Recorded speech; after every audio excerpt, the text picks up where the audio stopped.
Hello guys, in today's video I'm going to show you how to fix camera on your Google Chrome browser. So all what you have to do is so simple. Go to your Google Chrome browser. This is the home page as you can see.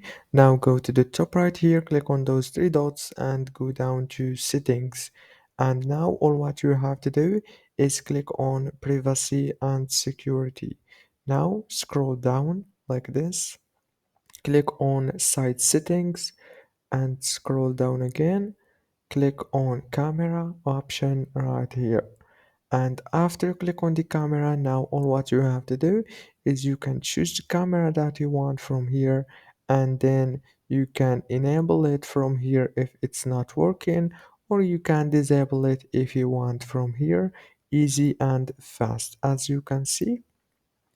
And yeah, you can also find many options right here on this page, everything about your camera.